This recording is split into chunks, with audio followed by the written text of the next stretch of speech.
Hey, this is your favorite tech with another tutorial. Be sure to check us out on our website or text us if you need tech support.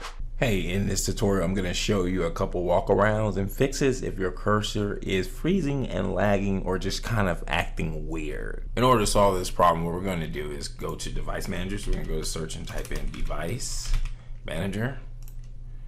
Once that loads up, we're going to look for mouse. We're going to expand that, and normally there's like one mouse. I see two here, but you're just going to select your mouse and you're going to click Update Drivers.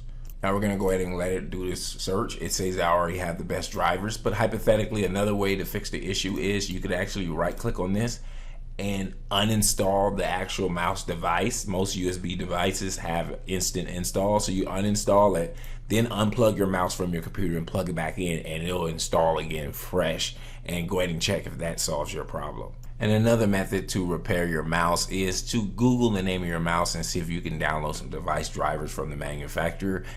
Hey, if you found this video valuable, go ahead and return the favor by liking and subscribing to this channel. If you subscribe, type the phrase "I subscribed" in the comment section below. Keep in mind, when you subscribe, it motivates us to continue to make these free videos. Lastly, if you enjoy learning about technology, entrepreneurship, or making money online, go ahead and check out my other videos on my other channel. Thanks for your support.